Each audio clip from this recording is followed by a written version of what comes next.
어제 이런 찬양, 금요일부터 이 찬양이 좀 많이 생각이 나서 한번 불렀으면 좋겠다 하는 생각이 들어서 여러분 함께 찬양 드리기 원합니다. 내일 일은 난 몰라요. 하루하루 살아요. 이 찬양이 어떻게 그렇게 마음에 와닿는지 우리 한번 가사 뜻을 생각하시면서 소망 가운데 한번 찬양 드리시겠습니다.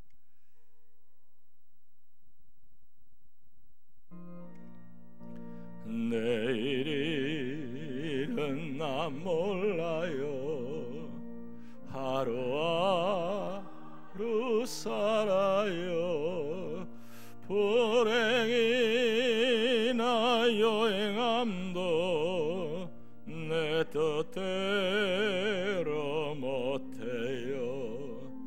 험한 이 길 가고 가도 끝은 없고 고네요.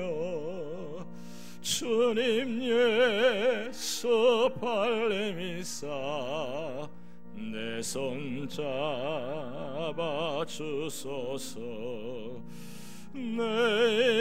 내일은 난 몰라요. 장래일도 몰라요.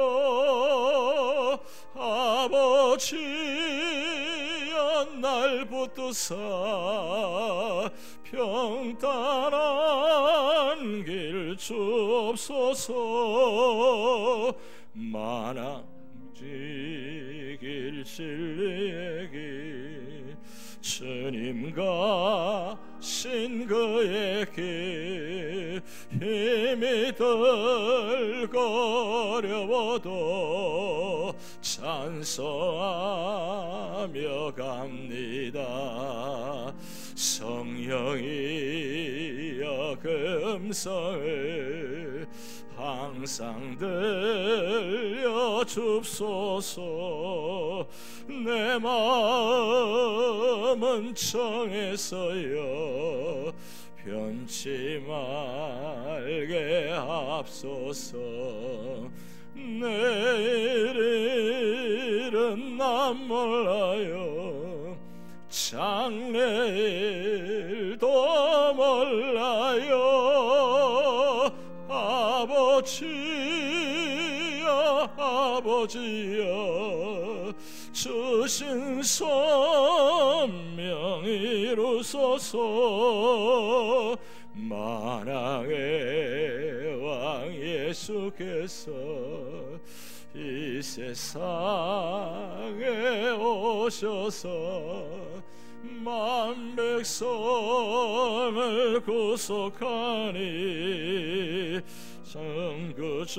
선구주가 되셨네. 순교자의 본을 받아 나의 믿음 지키고 선교자의 신앙 따라 이 복음을 전하세. 불과 같은 성령이여 내 맘에 항상 계셔. 천국가는 그날까지 주여 지켜주옵소서. 불과 같은 성령이여 불과 같은 성령이여 내 맘에 항상 계셔. 천국 가는 그날까지 주여 지켜 주옵소서. 아멘. 내일은 우리는 모릅니다. 내일은 내 날이 아닙니다. 마태복음 6장 34절 말씀 보면 내일은 내일이 걱정할 것이고 염려할 것이라 했습니다. 중요한 오늘 우리가 어떻게 살 것인가, 이 참 중요합니다. 그래서 고대 로마 시대에는 이런 굉장히 중요한 두 단어를 서로 인사를 했다고 합니다. 메멘토 모리, 까르페 디엠. 서로 첫 보면 먼저 인사가 메멘토 모리. 그러면 앞에 있는 사람이, 받는 사람이 까르페 디엠. 네, 한번 서로 한번 옆에 인사 한번 해볼까요?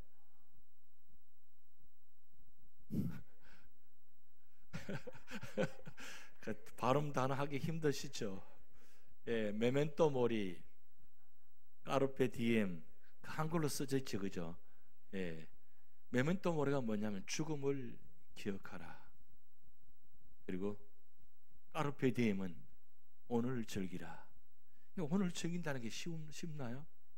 근데 이 오늘 즐긴다는 말은 사실 가장 무서운 사람이 가장 즐기는 사람을 못 당한다 합니다.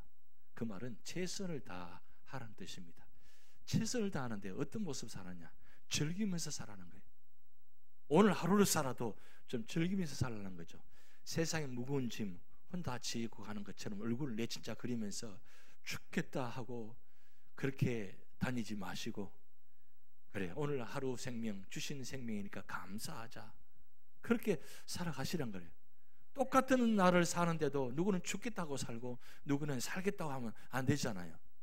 그런데 왜 로데 고마 시대는 이렇게 이런 말들을 사용했느냐? 특별히 군대에서 승리한 장군이 이렇게 앞선 입성하면 뒤에서 그 노예가 그 장군 뒤 귀에다가 이렇게 속삭인다고 합니다. 메멘토 모리. 왜 그렇게 하느냐? 이 참 중요한 겁니다. 그런데 이 개선 장군이 이제 승리하면 면류관을 주는데 그 면류관에다가 이런 글자를 써놓았다고 합니다. 그대는 죽어야만 한다는 사실을 명심하라. 그대는 인간이라는 사실을 명심하라. 뒤를 돌아보라. 지금은 여기 있지만 그대 역시 인간에 지나지 않는다는 사실을 기억하라. 명심하라. 기억하라. 무슨 말이에요? 결국 인간은 영원한 존재가 아니라는 거예요. 지금 승리해가지고 굉장히 개선장군처럼 나타나지만 사실은 오늘이 어떻게 보면 마지막 될 수 있다는 거죠. 그러기에 오늘 항상 기억하고, 그리고 오늘 최선을 다할 때 내일이 우리에게 주어진다는 말씀입니다. 어떤 목사님께서 간증을 쓰는 것을 보았습니다. 저는 이 간증을 보면서 꼭 저의 마음이다, 저도 그런 마음들이 있기 때문에 그렇습니다만은 이렇습니다. 목사만 아니었다면 그냥 죽고 싶었을 때가 나에게도 있었다. 그래서 한 달쯤 방구석에 처박혀서 정말 두문문출하고 있었다. 근데 벽에 그 작은 걸린 십자가가 무슨 말하는 것처럼 보였다는 겁니다. 그런데 그 십자가에서 주님께서 나에게 말을 걸어 오셨습니다. 그 첫 마디는 자기는 잊을 수가 없었다는 겁니다. 무슨 말씀이냐면, 난 너 죽는 꼴 못 봐. 십자가에서 주님께서 말씀하시는데 난 너 죽는 꼴 못 봐. 굉장히 충격이었다는 겁니다. 사실 이분 누구였어요? 목사님이잖아요. 그런데 얼마나 답답하고 힘들었으면 내가 그냥 목사만이 했다면 벌써 죽었을 텐데, 죽고 싶다 이런 마음이 들어가지고 그냥 다 포기하고 그냥 방구석에 그냥 한 달 동안 다 포기, 그냥 처박혀 있었는데 그냥 십자가에서 이 말씀이 들렸잖아요. 그런데 난 너 죽는 걸 못 봐. 그래서 끝나는 것이 아니라 계속 말씀하시는데 그 다음 말씀이 더 충격적인 말씀입니다. 내가 무슨 수를 쓰더라도 너는 반드시 구원할 거야. 무슨 수를 쓰더라도 너는 반드시 구원해낼 거야. 근데 이 무슨 수가 뭐냐 이거죠. 무슨 수. 여러분, 무슨 수가 뭡니까? 십자가라는 걸 깨닫게 된 거예요. 그 무슨 수가 십자가의 죽으심으로 나는 너를 구원해낼 거야. 그래서 이 목사님이 그 음성을 듣는 순간 깨닫게 된 거예요. 그러면서 이렇게 고백합니다. 내가 이 가지 때문에 만약에 내가 죽고 말한 사람이면 우리 예수님 나 왜 십자가 지시지도 않았었지? 내가 이렇게 앉을 수 없지? 하고 툴툴 틀고 일어나가지고 다시 목회를 시작했다고 합니다. 그건 뭐냐면 나를 살리시고 구원하시기 위해서 사람 되신 하나님, 그 하나님 나의 하나님이고, 나를 살리시고 구원하시기 위해서 스스로 십자가에 못 박혀 죽으신 그 하나님이 내 하나님, 그 하나님이 나와 함께 계시는데 왜 내가 죽겠다고 했는가? 내가 목사인 것 그동안 다 부질없었구나, 잘못 알았구나, 잘못 깨달았구나, 아직도 하나님을 제대로 알지 못했구나. 목사인 척 폼만 잡았는데 그 십자가 앞에서 그 음성을 듣는 순간, 그래, 그 주님이 나의 주님이시고 그 주님이 나를 구원하셨다는가. 여러분, 그 목사님께만 이런 말씀을 하실까요? 오늘 여러분에게도 말씀하십니다. 난 너 죽는 꼴 못 봐. 오늘 그 십자가에서 여러분 그 주님의 음성을 들으시기 바랍니다. 주님은 십자가에서 여러분을 죽겠다고 라고 고백하는 그 영혼을 바라보면서 저 십자가에 죽으셨습니다. 그래서 오늘 시편 16편은 우리에게 굉장히 중요한 말씀이 들려지는 말씀입니다. 오늘 시편 16편에 보면 표제어가 있습니다. 그건 다윗의 믹담이라고 써졌습니다. 다윗의 믹담. 과연 믹담이 뭘까요? 믹담. 시편에 보면 이 믹담이란 단어가 6편만 나옵니다. 근데 이 믹담의 뜻이 두 가지 의미가 있습니다. 황금의 씨라는 뜻이에요. 황금. 왜 황금일까요? 황금은 가장 귀하고 존귀한 것입니다. 이 세상 물질 중에서. 그렇다면 이 시편 16편은 황금과 같은 시다. 그럼 다윗이 이 황금의 시를 지은 이유가 무엇일까? 근데 정확하게 이 다윗이 이 시편 16편을 언제 기록해 놓은지 기록이 나와 있지는 않습니다. 대략적으로 다윗이 10년 동안 사울로부터 도망갈 때에 그 위기 순간에 구원받아서 위기에서 탈출될 때에 기록되지 않겠나, 이렇게 일반적으로 이야기합니다. 근데 하여튼 다윗이 정말 죽음의 사경을 헤맨 적, 도망간 적 너무나 많습니다. 그 10년 동안에 언제 죽을지 모르는 상황 속에서 다윗은 틈만 나면 하나님 죽겠습니다, 나는 못 살겠습니다, 나는 절망입니다 라고 고백하기보다는 하나님, 하나님, 하나님, 하나님. 그래서 다윗이 이 믹담이라는 단어를 쓰면서 두 번째 의미가 돌비에 새겨진 시다 그랬어요.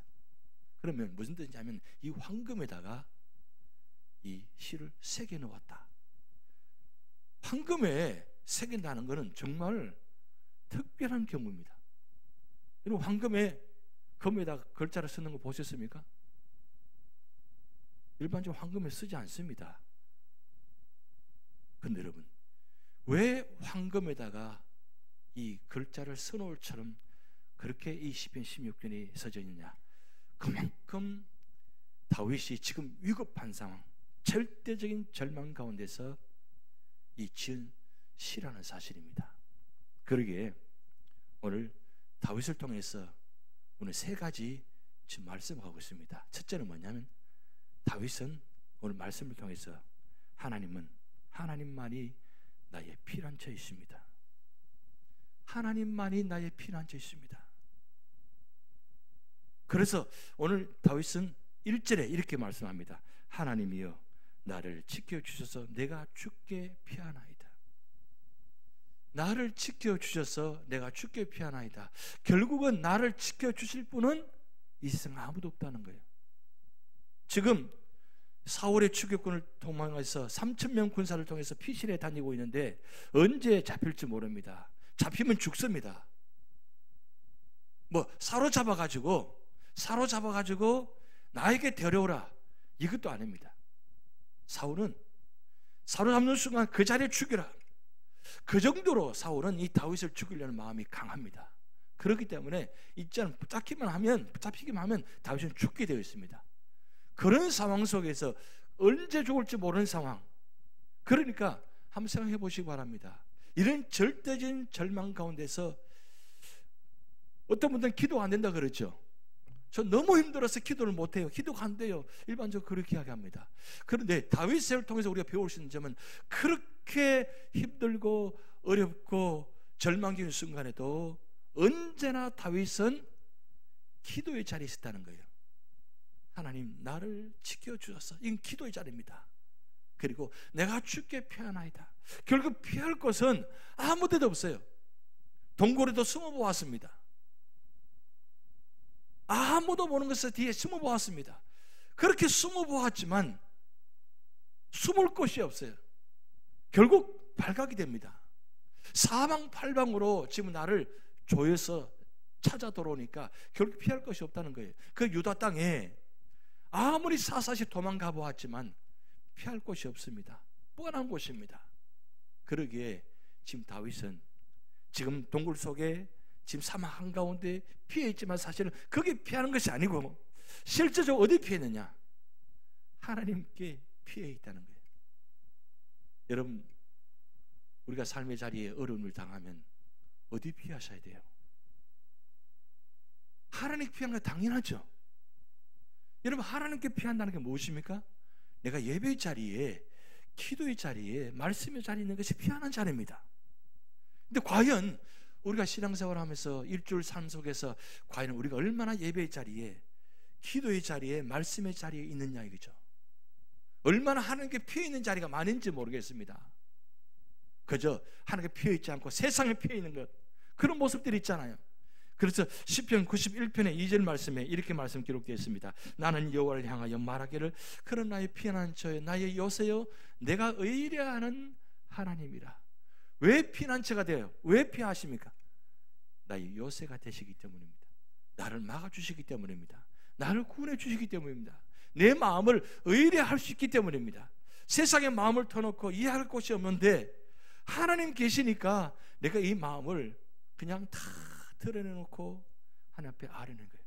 그런데 놀라운 건 하나님께도 내 마음을 열어놓지 않아요. 꽁꽁 닫아 놓아요. 오히려 발깍대까 싶어서 나를 더 닫아버려요. 하나님 아시면 안 됩니다. 하나님 좀 모른 채 해주세요. 하나님 아시면 불편해요. 하나님 가까이 계시면 너무 불편해요. 그래서 좀 모른 채 해주세요. 이게 우리의 모습이에요.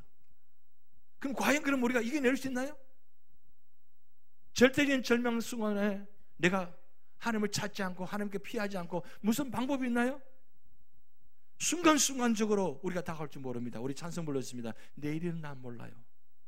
정말 모릅니다. 우리가 몇 주간에 지금 걸쳐서 정말 순식간에 순간적으로 우리는 하나님 부르심 받는 장면을 우리는 목도하고 있습니다. 근데 가족들은 상상도 못할 일이죠. 오늘 아침만 하더라도 전화 주셔가지고 야 잘 있냐? 별일 없냐? 지난밤에? 아니 자녀가 부모님께 전화해야 되는데 아버지가 딸한테 전화해가지고 야 별일 없냐? 이렇게 전화까지 하셨는데 웬걸 낮에 돌아가셨다는 소식을 들으니까 이 기가 막히잖아요. 저 오늘 아버지 주일입니다. 그래서 오늘 제가 새벽에 한국에 계신 아버님께 전화를 드렸어요. 전화 드리니까 첫 음성이 야 손 목사 별일 없냐? 제가 별일 없으니까 물어야 되는데 아버님이 저한테 너 별일 없냐? 늘 걱정이거든요. 그래서 제 걱정보다도 교회가 별일 없냐? 교회가 걱정이 뭔지 저보다도 교회가 더 걱정이 뭔지 교회 별일 없냐? 예, 지금 집회 앞두고 있습니다. 그런데 연세가 좀 많으시다 보니까 불편하신 거예요. 이제 다음 주가 되면 이제 연세가 많으시니까 운전면허증을 이 한국에서는 연세 많으시면 안 주시려 그래요.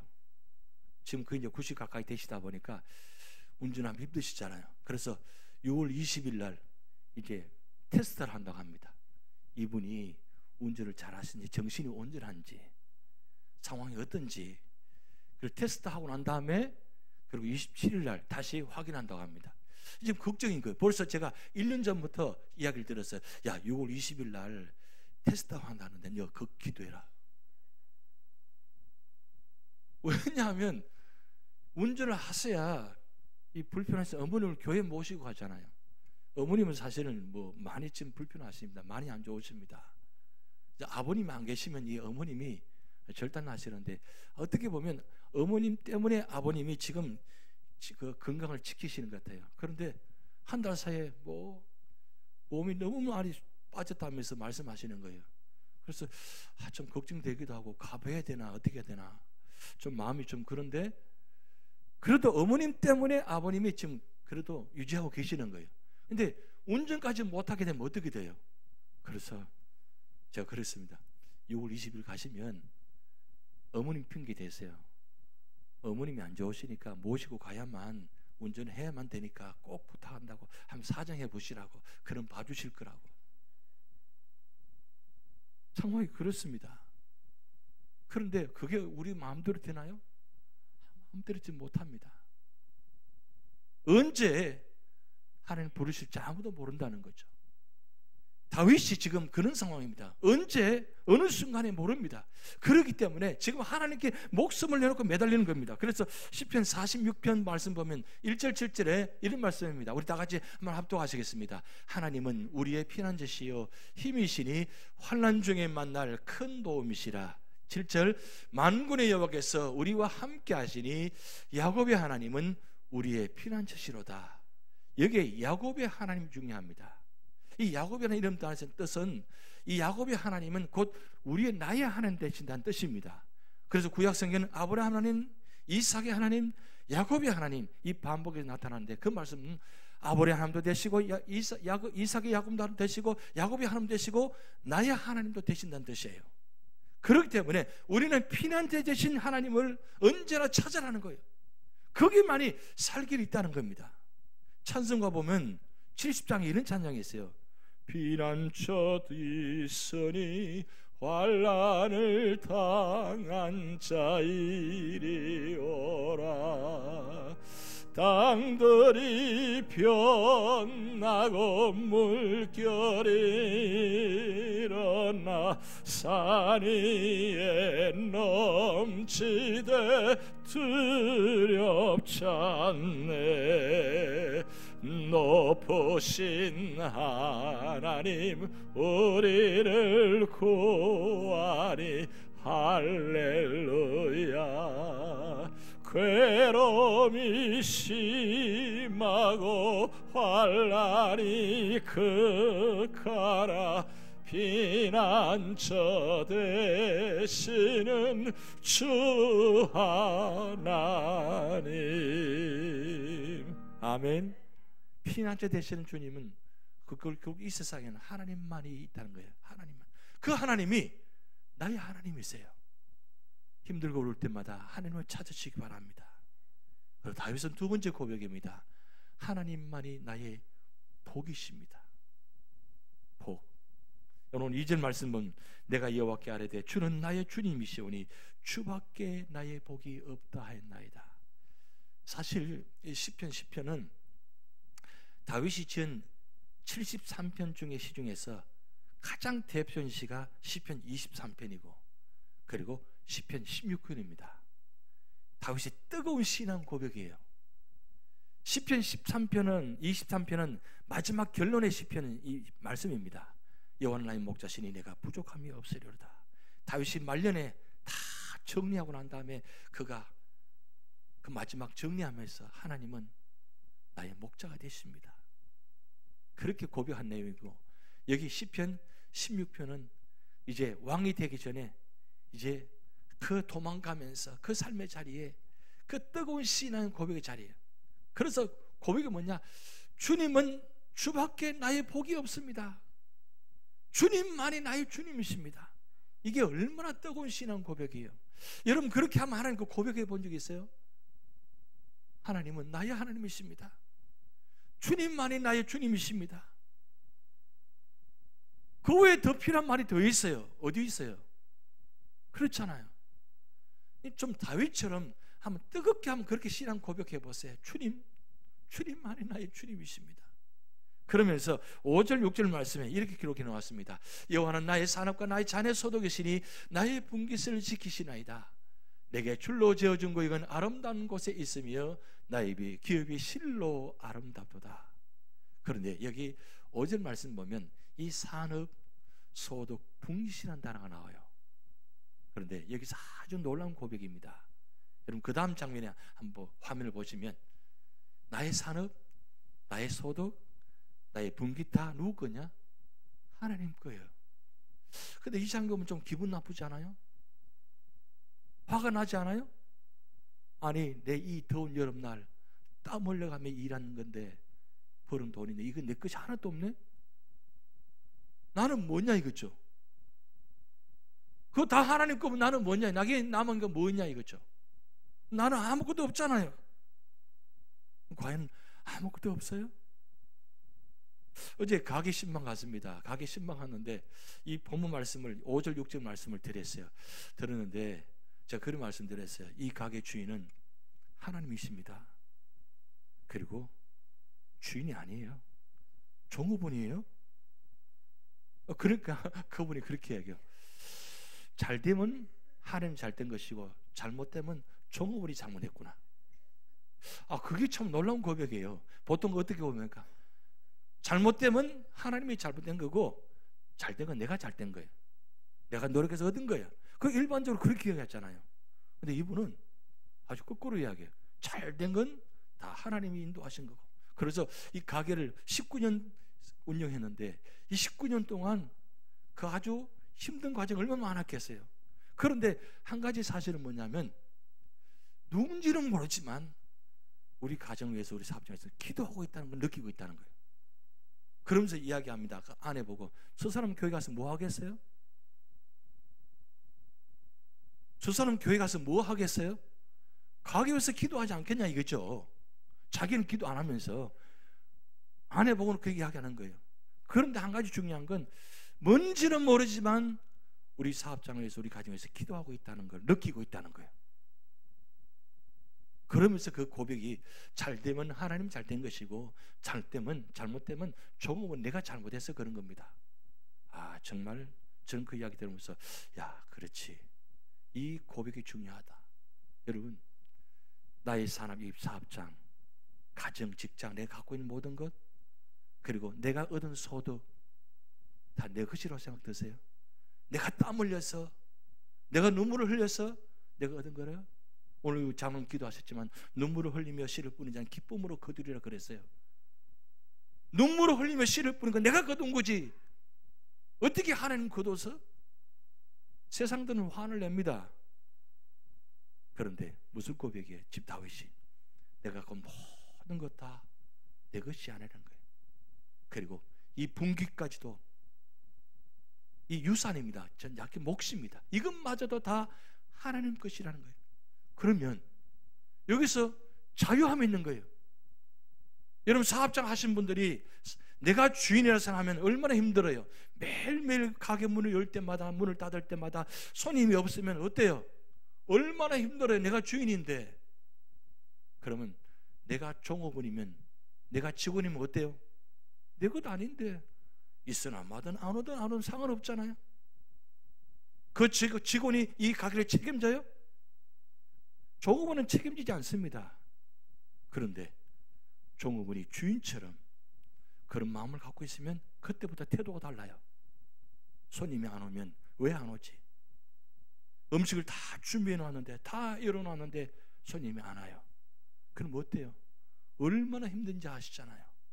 그 더운 여름날 요즘 더워가지고 너무 힘든데 가게 요즘 특히 세탁소 하시는 분들 얼마나 힘들어요. 그리고 베이글 하시는 분들 얼마나 힘들어요. 새벽마다 얼마나 힘들어요. 그런데 이 가게는 내 것이 아니고 하나님께서 주관하신 하나님 것입니다 라고 하면 하나님이 책임져 주시잖아요. 그러니까 아니 다윗은 그런 고백합니다. 나의 모든 삶은 내 것이 아니고 하나님 것이라는 것을 고백할 때 거기서부터 자유함이 있고 그리고 은혜가 있고 감사가 있는 거예요. 하나님 지금까지 기가 막힌 삶의 자리마다 여기까지 인도하셨는데 내가 여기까지 인도한 것이 아니라 하나님께서 여기까지 인도하셨습니다. 또 그 누가 그런 말이에요. 그럼 하나님 것이라면 이 모습 이게 하나님 것이라면 얼마나 불쌍합니까? 얼마나 힘들어요. 부족하잖아요. 비교해 보니까.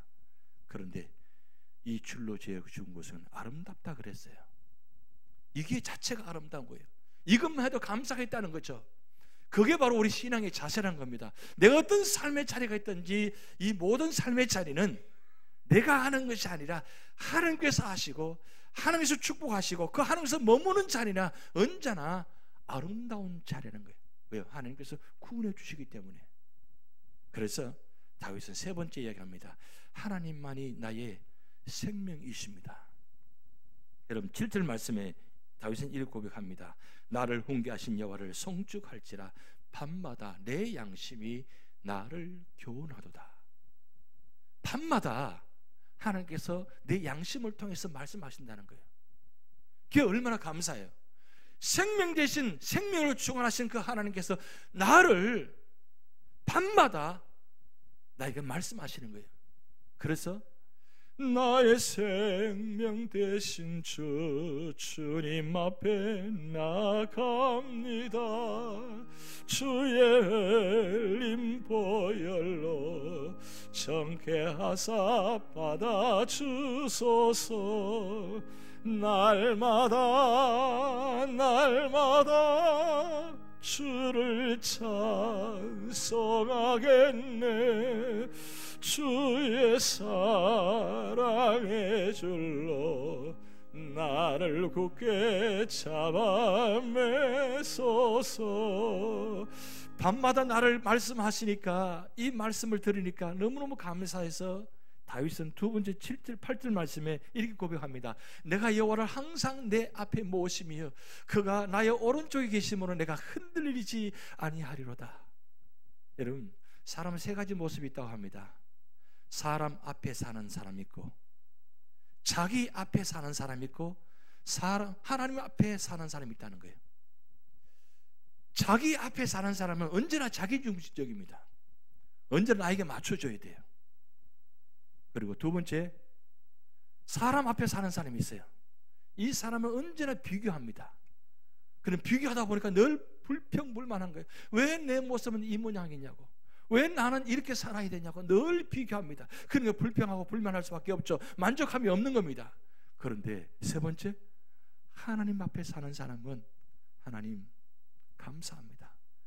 내가 누구인지 몰랐는데 하나님 앞에 서게 되니까 말씀 앞에 서게 되니까 하나님 나 같은 사람 이렇게 살려주시니까 얼마나 감사한지, 나같이 부족한 사람 하나님 은혜로 여기까지 채워주시니까 얼마나 감사한지, 이 괴란 세상 속에서 험한 세상 속에 살아가는 동안 하나님께서 나에게 앞장서서 앞에 계셔서 나를 이끌어 주시니까 얼마나 감사한지. 그래서 고백의 찬양입니다. 괴로운 세상 지날 때 나를 인도하여 주소서. 주를 믿고 나가며 나의 길을 잃지 않겠네. 날마다 주를 찬송하겠네. 주의 사랑의 줄로 나를 굳게 잡아 매소서. 아멘입니까? 하나님 앞에 모시고 사는 사람에게는 이런 은혜의 기쁨이 있고 찬양이 있다는 사실입니다. 그래서 다윗은 9절 말씀에 이렇게 고백합니다. 이러므로 나의 마음이 기쁘고 나의 영도 즐거워하며 내 육체도 안전히 살리니 이는 주께서 내 영혼을 소홀히 버리지 아니하시며 주의 거룩한 자를 멸망시키지 아니하실 것임이니이다. 여러분 이 말씀이 얼마나 중요한 말씀인 줄 아십니까? 바로 주님의 부활을 바라보며 고백한 시편입니다. 이 말씀을 여러분, 베드로 사도가, 사도 바울이 이 본문 말씀을 그대로 인용해 놓았어요. 베드로 사도는 오순절 그때 설교할 때 3,000명 5,000명씩 회개하고 돌아올 때에 그가 이렇게 고백합니다. 바로 사도행전 2장 25절 28절 말씀. 그리고 사도 바울이 안독에서 복음을 전하는데 사도행전 13장 35절 37절 말씀에 이 시편 16편에 8절부터 11절 말씀을 그대로 인용해 놨어요. 무슨 말씀입니까? 예수님은 우리를 위해서 죽으시고 부활하신 분입니다. 그 부활하시면서 우리에게 생명을 주신 분입니다. 그 생명을 주신 분, 그 생명 주신 지키시는 그 하나님이 누구의 하나님이라고요? 나의 하나님, 나의 하나님. 그래서 오늘 시편 기자가 11절에 이렇게 고백합니다. 주께서 생명의 길을 내게 보이시리니 주의 앞에는 충만한 기쁨이 있고 주의 오른쪽에는 영원한 즐거움이 있나이다. 아멘입니까? 세상 살아갈 때에 주를 더욱 사랑합니다. 밝고 빛난 천국에 나의 영혼 들어가겠네. 날마다 주를 찬송하겠네. 주의 사랑 줄로서 나를 굳게 잡아매소서. 여러분, 다윗이 세 가지 고백입니다. 하나님만이 나의 피난처이십니다. 하나님만이 나의 복이십니다. 하나님만이 나의 생명이십니다. 그 생명 되신 주님께서 지금 우리를 기다리고 계십니다. 그냥 기다리시는 게 아니라 우리를 보호하시고 지키십니다. 다윗이 그 죽음의 골짜기에서, 사망의 골짜기에서 그는 포기하지 아니하고 절망하지 아니하고 생명 되신 주님 부르면서 그는 그 사망의 골짜기, 엄침한 골짜기에서 찬송하며 승리했습니다. 그러기에 그는 거기서 머물지 않고 하나님은 이 10년 동안의 그의 삶의 자리를 회복시키기 위해서 왕이 되게 하셨습니다. 근데 왜 왕이 되게 하셨습니까? 그냥 왕이 되면 되잖아요. 이 10년 동안의 그의 삶이 왕이 무엇인지, 왕이 어떤 일을 해야 되는지, 왕으로서 어떻게 감당해야 되는지 이 10년 동안은 훈련받은 기간입니다. 오늘 우리 삶의 자리에 다윗처럼 어떻게 보면 피할 곳이 없는 곳에 우리가 있을지는 모르겠습니다. 어떻게 보면 사망의 엄청난 골짜기 우리 앞에 놓여져 있을 수도 있습니다. 그렇지만 다윗처럼 찬송하고 말씀 붙들고 기도하며 나아갈 때 승리하게 하신 것처럼 여러분 삶의 자리도 하나님 놀랍도록 여러분을 인도해 주실 줄 믿습니다.